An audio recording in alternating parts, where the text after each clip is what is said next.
Shalom, family. Good to see everybody here. Hope everybody is doing well. All praises to the Most High. So, we're going to talk about what they're trying to resurrect, y'all. HR 40. And we know this is a bunch of nothing. They want us to believe they're trying to fight for reparations when we know they're not trying to fight for it at all. And, Congress, especially the Congressional Black Caucus, began in 1971. If they really truly wanted to push this hard, they had decades, y'all, to do so. And the fact that this is being brought up again, and we know it's going to be a study, like we, every nothing else apparently that requires money needs a study except for reparations. The immigrants, all of the money they gave to these illegal immigrants did not require a study, did not require all the money they gave to Ukraine, did not require not one study. But as soon as you say something is for us, it requires a study. Why is that? Why is just this one subject matter always requires a study? And not to mention these Indians, the Jews, there's many people to this very day still get reparations, and they have been getting reparations for decades now. That doesn't seem to need any studies or help. But as soon as you mention something for us, all of a sudden there's no money. We gotta study how we gonna give it out. Y'all think we can't see through your racism. We see through it each and every time. When you open your mouth talking about how something gonna get paid, you paid people that didn't have a real address here, called illegal immigrants, people that don't pay tax dollars, so the IRS wouldn't even really have their names. And they didn't have no permanent address and no real name. Many of them come across the border and don't even give you a real name, but you still manage to get money to them. So y'all don't let them come in your face talking about how you going to do something, and they did it without a real name, a real permanent address, and no tax information with the IRS. Always make sure you bring that up when they ask how they going to give out reparations. Seriously, always make sure you bring that up. So they're not fooling anybody with this stuff, y'all. For real. So let me share my screen and we will get to talking about what they are trying to do. Now, they just got a different face because we know Sheila Jackson Lee has since passed on. So now the new one picking up the torch for HR 40 is Ayanna Pressley. And it really, at the end of the day, y'all, does it really matter which face is taking it up? I mean, seriously, does it really matter? It doesn't matter at all. Okay? It doesn't matter at all. And they can do things quickly too. Ukraine not only got tons and tons of money, they were able to get money and all kinds of military equipment to them swiftly and got all involved in a war that had nothing to do with us. Whenever there's a war jumping off in the world, you can best believe the United States go on full alert and try to get all involved in it. So, this is just unbelievable. So, let's go over them trying to bring this back up again. Reparations bill returned to Congress as Trump leads the charge against racial equity in government. So Ayanna Pressley will revive a federal reparation push. And for what, y'all? We know this ain't going nowhere. I think many of us are tired of listening to politicians push back against reparations, show no interest in it, but anything else that requires money, they have no problem jumping up and making sure the money is where it needs to be. So Rep. Ayanna Pressley will reintroduce H.R. 40, federal legislation to study reparations for slavery on Wednesday as the Trump administration leads a wide-scale rollback of DEI and inclusion efforts in the federal government. So it's not, we're going to put a bill forward to, pass reparations. No, not that. We going back to square one, y'all, on this bill. We're going back to a study. That's square one. Okay. We're going back to square one. At this point, you would have to be a fool to fall for this. Seriously. She has alopecia. That's why her head looks that way. She has alopecia. Ayanna Pressley, all you got to do is reach out for me. I got something that'll help grow all your hair back in. So, anyway, moving away from that, they're taking us back to a damn study of all things. Mm, mm, mm. The bill, which had 130 co sponsors in the last session, is not likely to advance under the Republican controlled Congress. And the White House has previously been opposed to any reparation efforts. Yes, and it doesn't matter. And they're right about that. It doesn't matter if it's a sitting Democratic president or a sitting Republican president.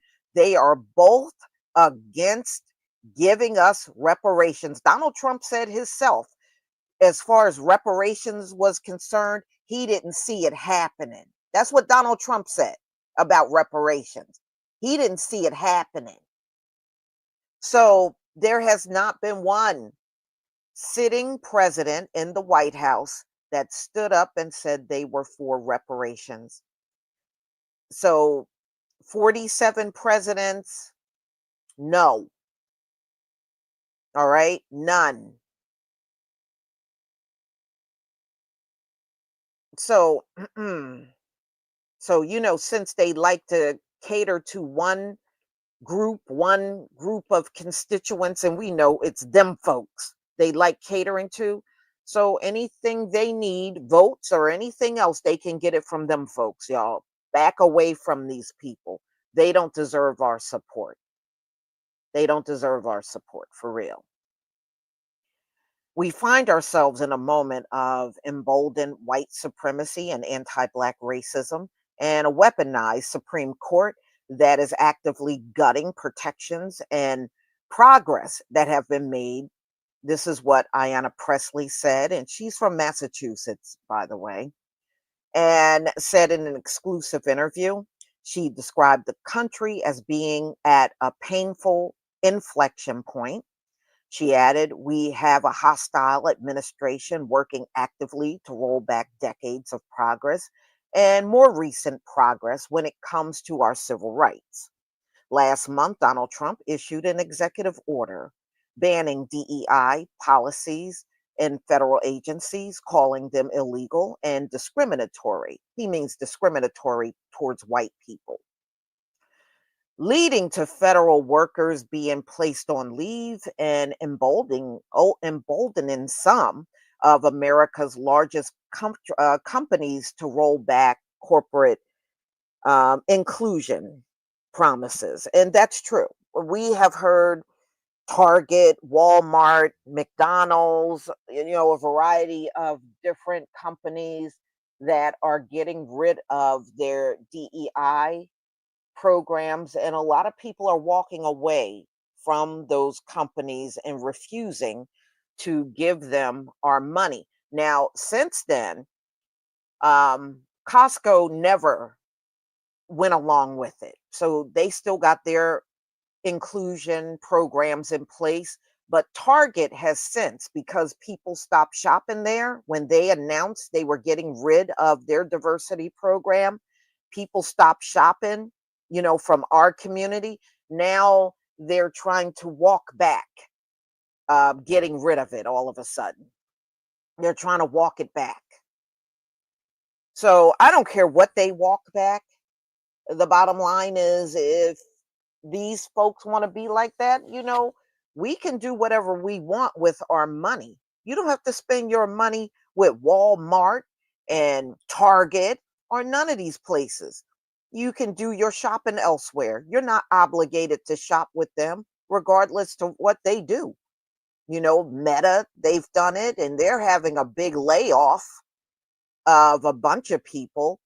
And eventually Google will do the same. Google is always having some big old layoffs and stuff. So, and we saw the faces of the people that were there, and those billionaires that were sitting in the front row of Donald Trump's inauguration. You can best believe none of them are for reparations, nor will they bring reparations up the entire time Donald Trump is a sitting president. So despite the roadblocks, Pressley said it's critical to keep pushing HR 40. I don't know why it's critical to keep pushing studies. I don't see that. I'm working actively to blunt the assaults from the hostile administration that means harm to everyone that calls this country home, but will have an impact on Black American. This is according to Pressley, because throughout history, it has been proven that when other folks catch a cold, Black folks catch pneumonia. HR 40 has been introduced continually over the last 3 decades, and that's a disgrace. All right, so this bill has been presented for 30 years. 30 years, y'all. And in 30 years, there's been no progress. 30 years. No progress in 30 years. It don't take a rocket scientist to see anything these politicians push is never going to be in our best interests. Okay? Never going to be in our best interest. And they're not going to put themselves out there like that and run the risk of losing in an election over reparations. We haven't seen one from the Congressional Black Caucus put themselves on the line and really come out strong for reparations and put their political career on the line. In 30 years, we haven't seen it not one time. We already know politicians are not there to work for us. They have showed us, they have played in our faces like James Clyburn, who I can't stand. And I don't know what's going on in South Carolina, but y'all seem to love the hell out of that potato digging man. He looked like he just came off of a plantation. So anyway, y'all go right ahead with your James Clyburn. You're not going to get anything from anybody in the Congressional Black Caucus. And some of them are sitting there in their 80s, like Maxine Waters. These people ain't going to put not one square inch of themselves on the line for us, but they will go and do a full protest over immigration. And we've seen them, they'll show up at that border, they'll have a sit-in, they'll have protest, they will protest on the floor over there on Capitol Hill, but they won't lift a finger when it comes down to reparations. All right, let's move on. 30 years. That is a complete disgrace. Pressley is officially taking over from Rep, and she's the late Rep, Sheila Jackson Lee, who died last summer from cancer. She had pancreatic cancer. She had the same kind of cancer my father had. Lee's daughter, Erica Lee Carter, who completed the remainder of Lee's term. Okay, her daughter is sitting in for her. Approached Pressley about taking over the bill. The bill's content has not changed since it was introduced in the last session, Pressley's office confirmed. I would create a commission to study and propose reparations for slavery and subsequent racial discrimination. Okay, so that's no different than what was done even when John Conyers was alive. Okay, so he first introduced the bill in 1989. Sheila Jackson Lee took it over in 2017. After the Civil War, General William T. Sherman, he was asking a group of Black leaders in Savannah, Georgia, how the approximately 4 million newly emancipated Black people could best be supported. They proposed issuing 40 acres and a mule, which in today's standards, we don't really need a mule, because you can get a tractor instead to do that same work. The only ones to be honest with you, ladies and gentlemen, the only ones I see with mules are the Amish. Every now and then when I go down to the farmers market, I'll see them riding in on mules. So I guess they get the best use. And I'm sure in rural parts of the country, you'll still see a mule.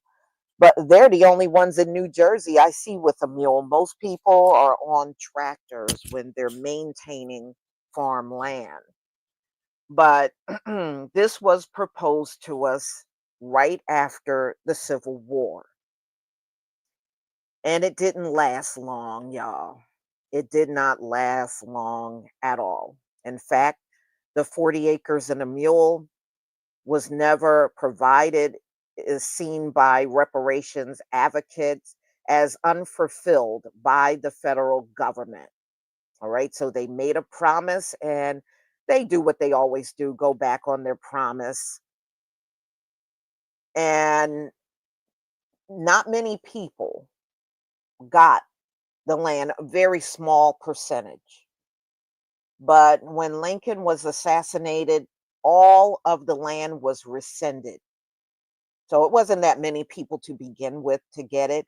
So the few people that did get it only got to enjoy it for about a year and a half. And then all of the land was rescinded back from them because white supremacists did not believe they should have the land. But some dusty people from Europe that has not lifted a finger up in here, they should have land. But the people that built the country and worked through their blood, sweat, and tears, they should not have anything. Yeah, that makes a lot of sense. I'm just being sarcastic.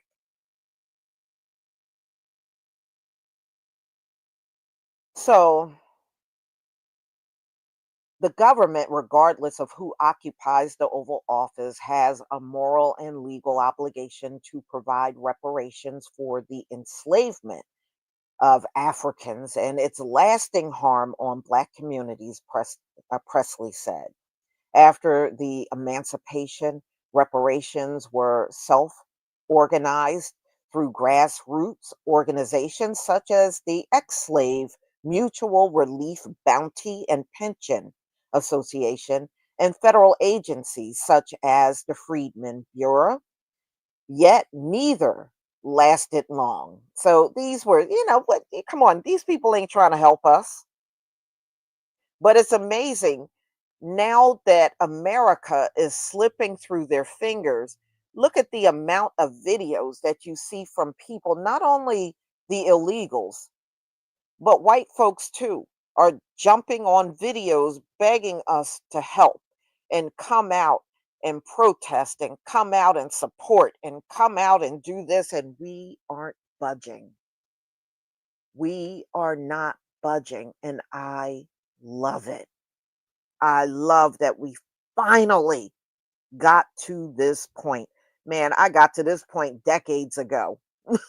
I did. But it just seems like the rest of our people were never going to get here. But we are here now, and I'm loving it. I don't care how we get here. I don't care if it's because Kamala lost. The bottom line is we are not throwing any support behind these Gentile groups. And I love it. I do. I know some people are concerned, well, it was Kamala. I don't care. I don't care if it was Kamala. The bottom line is we are not supporting people that we once threw our support behind. I don't care how we got here. And that's all I'm concerned about. For real. All right. How we got here is irrelevant. The bottom line is we are here. For real.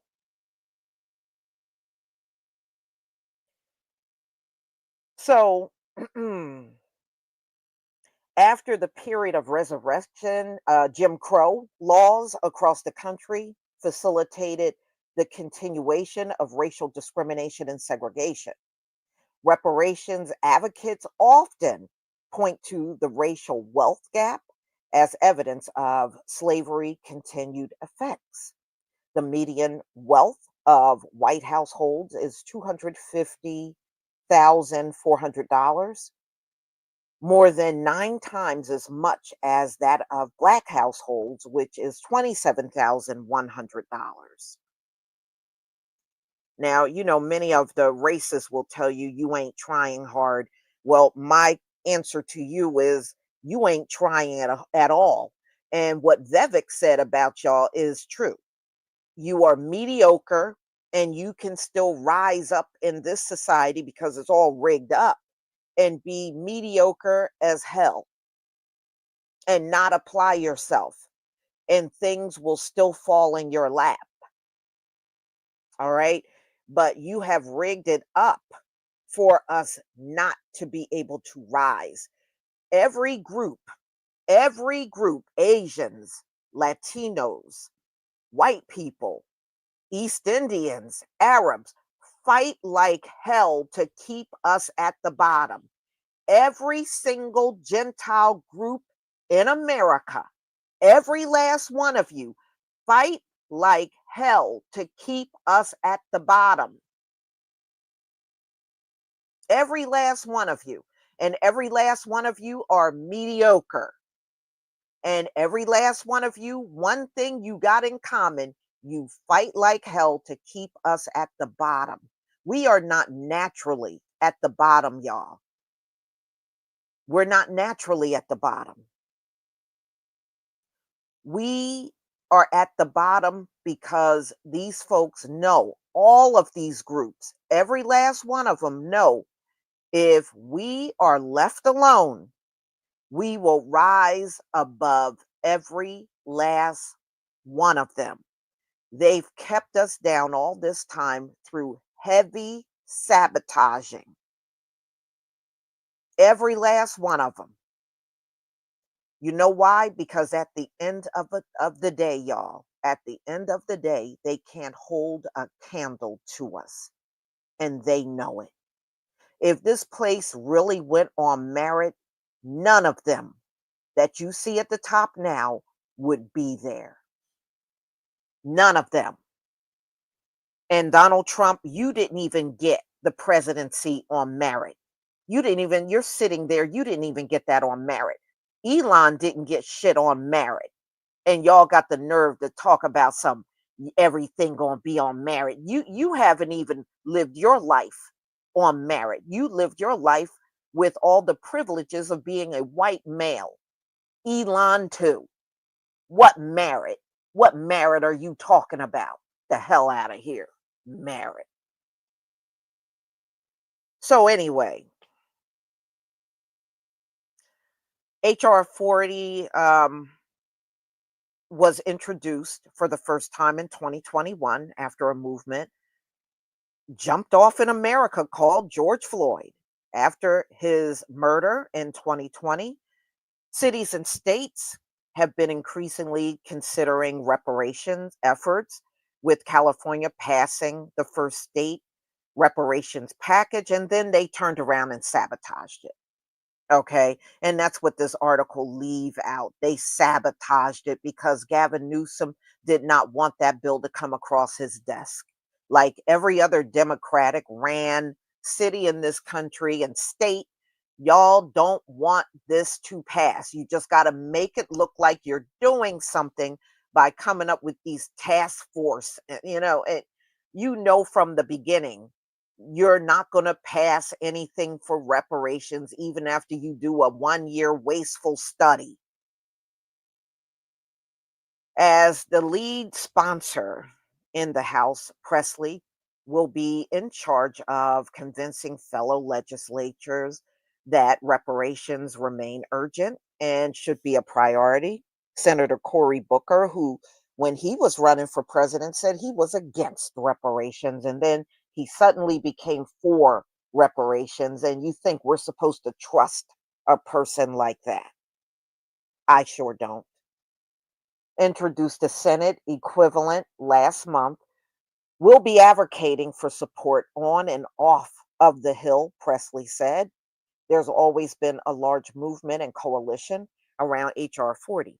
And how come y'all never talk to the grassroots people out here in the Black community? How come y'all never talk to us?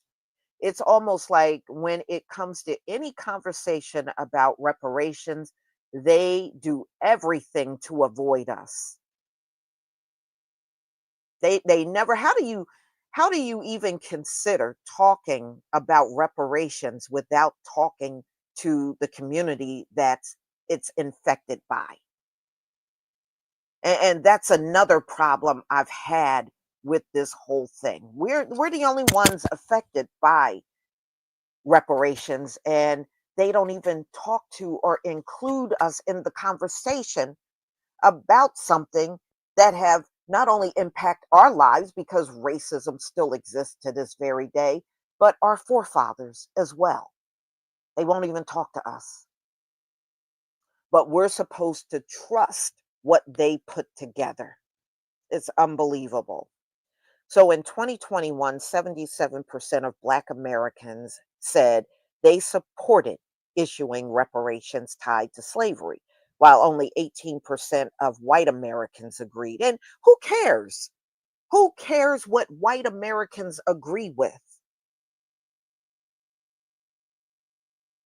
At the end of the day, I don't care what they agree with. That's why when I hear their opinions, it just goes in one ear and out the other. The only ones opinion that should count in this whole thing is ours. I don't care what their opinions are. Of course, they're going to come up with the opinion that benefits them the most. So I don't care.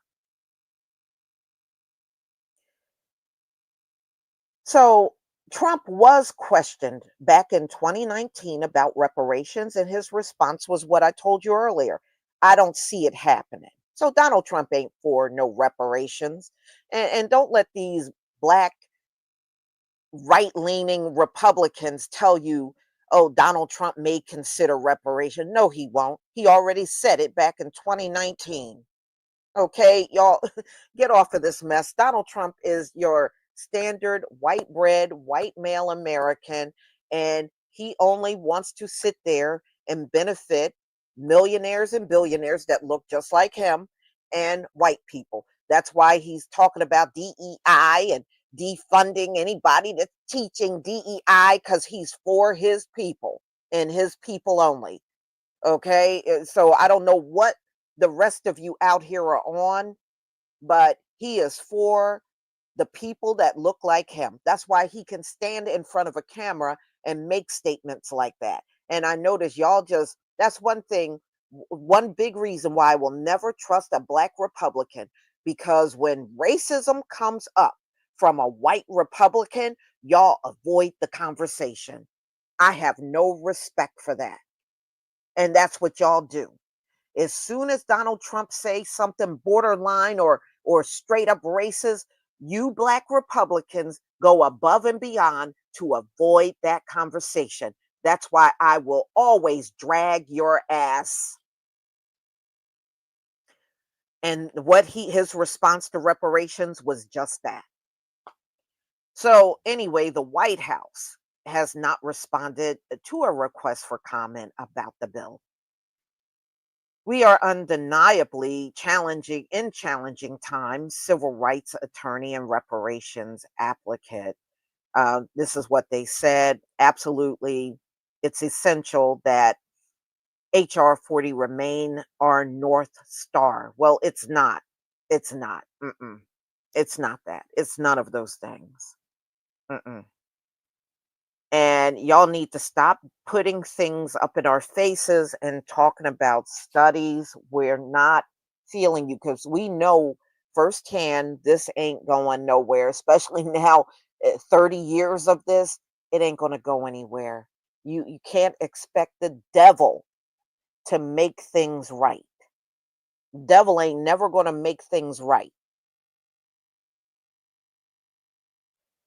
So, y'all, this pretty much is the bulk of what Ayanna Pressley is doing, which is, again, once again, a bunch of nothing. So she's just a new person behind, she's just the new face of HR 40, but we know it's not going to go anywhere. And they know it too. But they know, the Democratic Party know they have angered the people. So I guess they feel like they got to do something, but the something is a bunch of nothing. And that's the bottom line. Mm-mm-mm. Jeffrey Massey, thank you so much for the super chat, sister.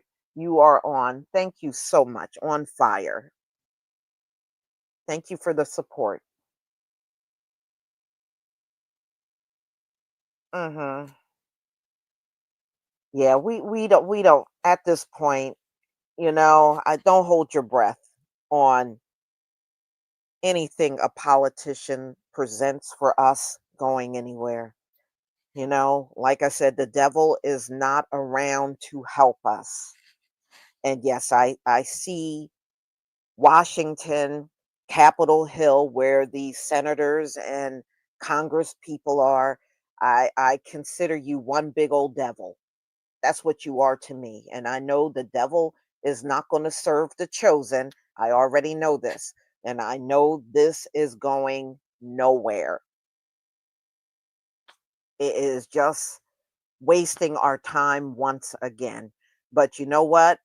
Many of us are not going to sit around wasting our time with you to begin with. So, y'all, I'm going to go ahead and conclude. I thank each and every one of you deeply for being here, and I deeply thank you for all of the support you have given my channel. And I just also want to make the announcement this is the final day of the 25% off sale. So if you want to take advantage of the lower prices, then this would be the time to do it. I know President's Day, which I don't celebrate, but if it's going to give you an opportunity to have a discounts, then I will do the sales, period.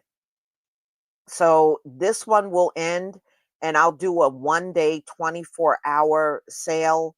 I believe it's on the 17th. I'll do it on that 1 day. So it may not be 25% off. It'll probably be more like maybe 20 instead. So, with all the tariffs, Donald Trump, I read an article that said Donald Trump has put tariffs on nearly every country on this planet. And as you can see, the food is going up and up and up, and it's not going down at all.